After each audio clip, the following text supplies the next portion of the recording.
एक बहुत बड़ी हवेली थी। उस हवेली में चिराग तक नहीं जलता था। बस रात को डरावनी आवाज़ें आती थीं।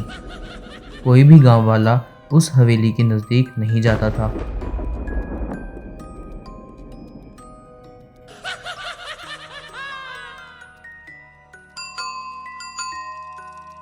उधर गांव में वैसे तो बड़ी खुशहाली थी। सभी तरफ हरियाली, हर कोई अपने काम में मस्त। पर आए दिन उस हवेली की चर्चा होती रहती थी। सुना है दिन पर दिन उस हवेली की आवाजें बढ़ने लगी हैं। भाई क्या है उस हवेली में? हम तो नए आए हैं। सभी कहते हैं उस हवेली से दूर रहना। ऐसा क्या है वहाँ? अरे उस हवेली में 3 बहनें रस्मी मौत मर गई थी। जब पुलिस को उनकी लाश मिली तभी से वहां अजीब घटनाएं घटने लगी। कभी हवेली के दरवाजे अपने आप बंद हो जाते, कभी चीखने की आवाजें।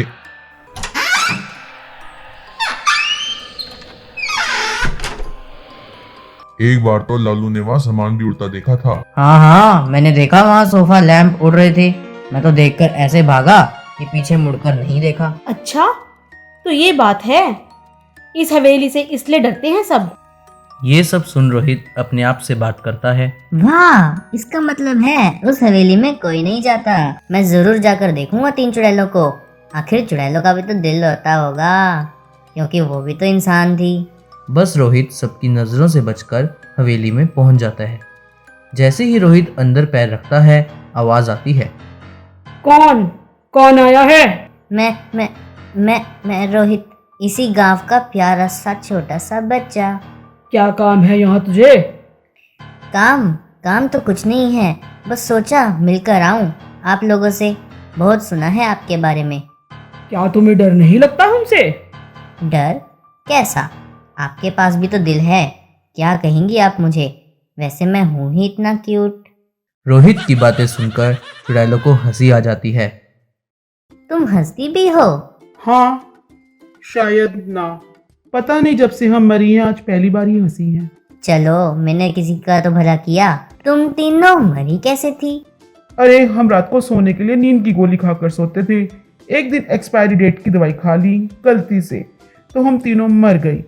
अब कोई और केयर टेकर भी नहीं है इस हवेली का, तो कोई आकर कब्जा ना कर ले, इसलिए लोगों को डराते हैं। पर तुम्हारा भोलापन देखकर अपना राज बता दिया। अच्छा, अभी जाता हूँ मैं। माँ इंतजार करती होगी। कल मिलने आना। ठीक है।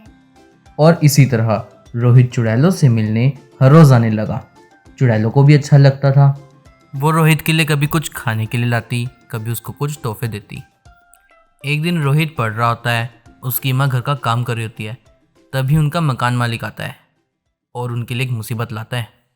बहन सुधा, मेरी बहन शहर से गांव आने वाली है। ये मकान जो तुम्हें किराए पर दे रखा है, तुम्हें खाली करना पड़ेगा। पर हम जाएंगे कहाँ? परवर कुछ नहीं, 15 दिन का समय देता हूँ, खाली कर दो। ठीक है। अब तो हम यहाँ से चले जाएंगे। चुड़ैलों से भी मिलना नहीं होगा। यही सोचता हुआ रोहित अब सो जाता है।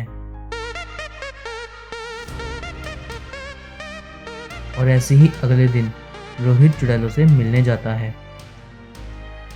क्या बात है रोहित, इतने उदास क्यों हो?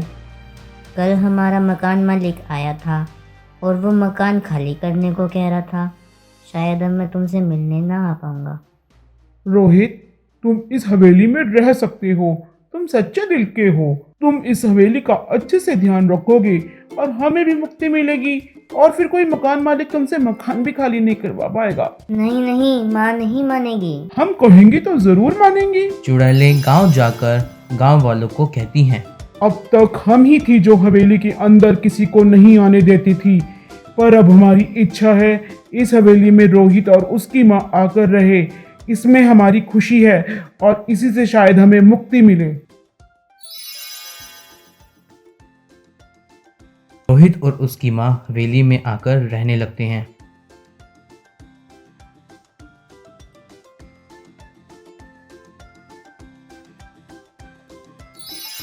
अच्छा हुआ तुम लोग यहाँ आ गए।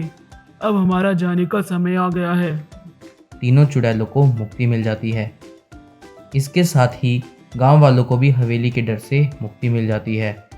अब हवेली में रोशनी ही रोशनी है। किसी के चिल्लाने की आवाज़ें भी नहीं आती।